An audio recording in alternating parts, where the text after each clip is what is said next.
Section 7.2b, example 7.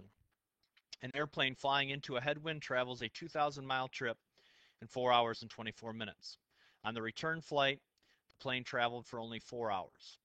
Find the speed of the plane and the wind, assuming both remain constant. The first thing you need to recognize in this problem is we're going to be using the formula distance equals rate times time.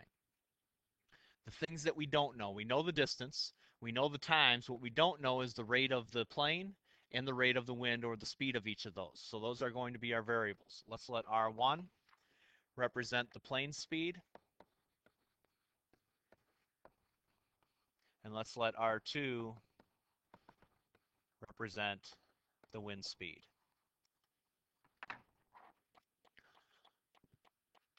On the return flight, the plane went 2,000 miles.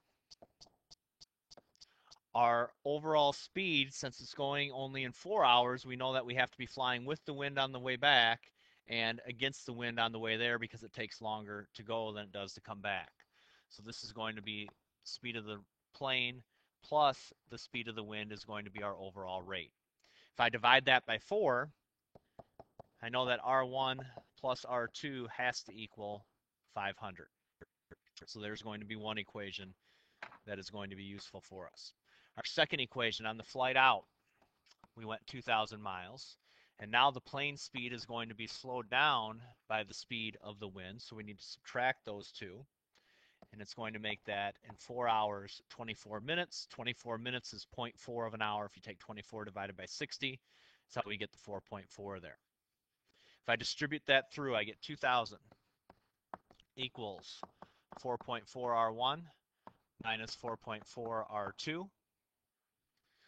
We have now two equations, two unknowns, substitution or elimination. I'm going to solve this for R1.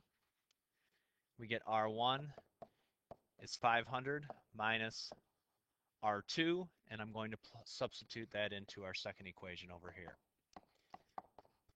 4.4 times R1, which is 500, minus R2 minus 4.4 R2. Distribute 4.4 times 500, should get 2,200.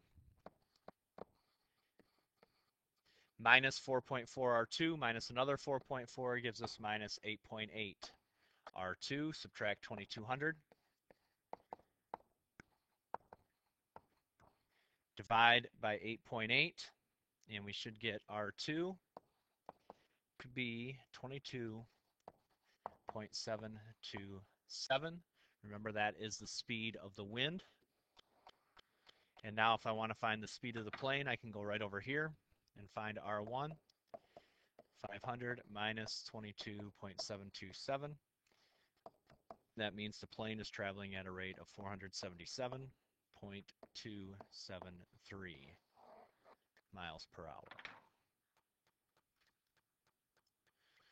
Number 8. Supply and demand equations for a product are given by this, where P is the price and X is the number of units in millions. Find the point of equilibrium.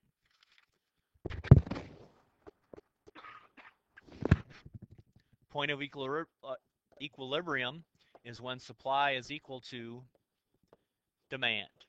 So all I need to do with these two equations is set them equal to each other and solve.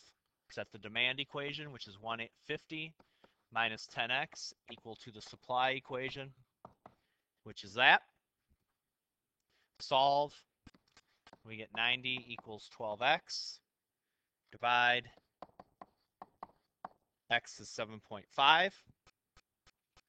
Plug back into either one and find what P is. If I plug into the bottom one here, P is equal to 60 plus 2 times 7.5, which means P is equal to 75.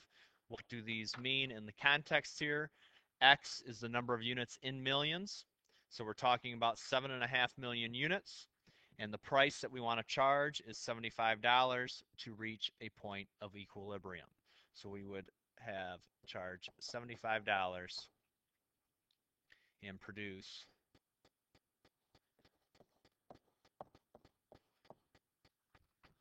sorry, charge $75 for 75 or 7.5 million units.